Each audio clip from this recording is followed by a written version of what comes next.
Mu gitondo cyo kuri uyu wa gatandatu, ingabo zidasanzwe za Amerika Delta Force zagabye igitero mu murwa mukuru wa Venezuela, zifata Perezida Nicolas Maduro n'umugore we Cilia Flores ubwo bari mu buriri ndetse bahita bakurwa muri iki gihugu.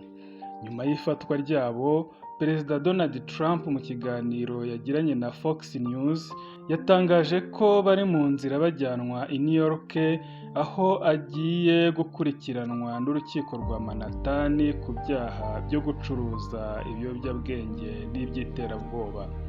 Ni nyuma y'uko Visi Perezida wa Venezuela Delcy Rodriguez avuze ko guverinoma itazi aho Maduro n'umugore we Cilia Flores bari, yongeraho ko igitero cya Amerika cyahitanye abayobozi, abasirikare n'abasivile mu gihugu cyose. Trump yashimangiye ko Maduro n'umugore we nyuma yo gufatwa bajyanwe mu bwato bw'igisirikare cya Amerika bwa USS Iwo Jima nyuma yo gukurwa i Caracas n'indege za kajugujugu.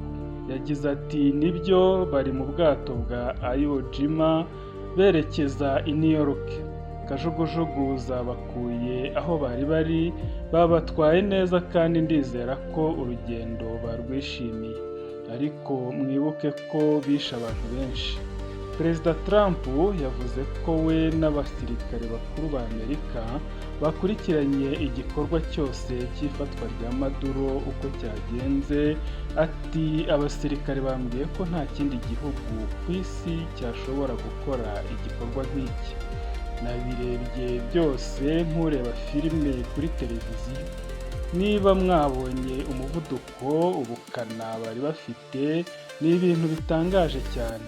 Ni akazi gakomeye aba bantu bakoze. Nta wundi washobora gukora igikorwa nka kiriya.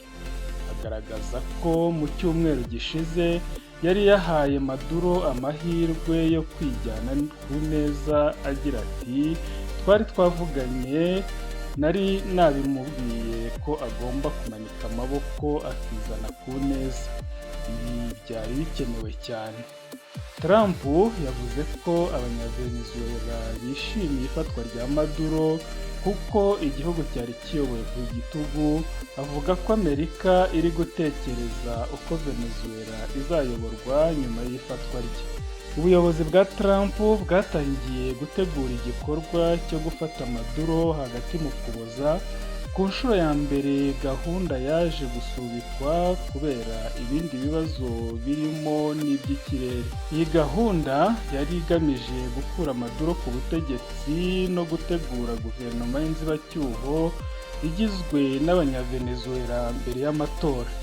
Ariko CNN yari yatangaje ko hari gahunda z'ibizakurikiraho zimaze igihe zitegurwa mu ibanga. Ibihugu byinshi byamaganye ifatwa rya Perezida Nicolas Maduro n'igitero cya Amerika i Caracas. Nk'Ubufaransa bwavuze ko ari ubushotoranyi bwa gisirikare bugamije gukuraho ubutegetsi, mu gihe Colombia yavuze ko ibitero byageze no ku mupaka wayo bikaba bishobora guhungabanya umutekano w'akarere.